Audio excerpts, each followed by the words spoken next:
అతగాడి అసలు పేరు జోసెఫ్ బత్సలకూర. అటువంటప్పుడు అదే పేరుతో అంతా పిలవాలి. యూట్యూబ్ ఛానల్ పేరుతో తప్పుదారి పట్టించేందుకు మిషనరీలు కుట్ర చేస్తున్నాయి. మీడియా సంస్థలు కూడా దొంగ పేరునే ప్రచారం చేస్తున్నారు. జోసెఫ్ బత్సలకూర ట్రాక్ రికార్డ్ మామూలుగా లేదు. క్రైస్తవ మిషనరీల సభలలో హిందూ సమాజాన్ని రెచ్చగొట్టేలా తీవ్ర వ్యాఖ్యలు చేశారు. సనాతన ధర్మాన్ని నిలబెడతామనే వాళ్లను నడిరోడ్డుపై కొట్టాలి, తాట తీయాలి అంటూ తీవ్ర హింసను ప్రేరేపించారు. దేశ భద్రతకు ముప్పైన నక్సలైట్ నాయకులను కీర్తిస్తూ దారుణంగా దూషించారు. కేవలం డిప్యూటీ సీఎం పవన్ కళ్యాణ్ సనాతన ధర్మానికి అండగా నిలిచినందుకే ఆయనను వ్యక్తిగతంగా టార్గెట్ చేస్తూ సమాజంలో మత విద్వేషాలు రేపుతున్నారు. హిందూ సాధువులను డాష్ డాష్ నా కొడక అంటూ సంబోధించారు. తొక్కి పాడేస్తామంటూ సవాల్ విసిరారు. ఇక్కడ చైనాలో జరుగుతున్న చిన్న సంఘటన గురించి తెలుసుకుందాం.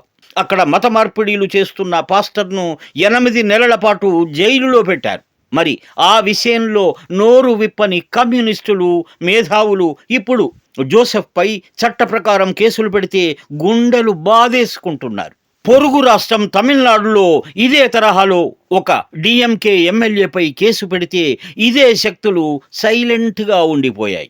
జోసెఫ్ అన్న పేరులోనే క్రైస్తవుడు అని తెలిసిపోతుంటే రావణ్ అనే పేరుతో సింపతి కోసం బ్రాండింగ్ చేయడం ఇంకా దారుణం. జోసెఫ్ కోసం ఆంధ్రాలోని క్రైస్తవులంతా తిరుగుబాటు చేయాలని పిలుపు ఇస్తున్నారు. అంటే వేదికల మీద బూతులతో తిట్టిపోస్తున్న పాస్టర్ కోసం క్రైస్తవ సమాజం మొత్తం తిరుగుబాటు చేయాలనడం ఎంతవరకు కరెక్ట్? విదేశీ నిధుల అండతో వ్యవస్థలను శాసించాలని చూసే ఇలాంటి శక్తులకు చట్టపరమైన శిక్షలు పడాల్సిందే అని కోరుతున్నారు. మత ప్రచారం ముసుగులో దేశ వ్యతిరేక సిద్ధాంతాలను నూరిపోస్తూ సమాజాన్ని ముక్కలు చేయాలని చూసే జోసెఫ్ లాంటి వారిపై జాగ్రత్త అని హెచ్చరిస్తున్నారు.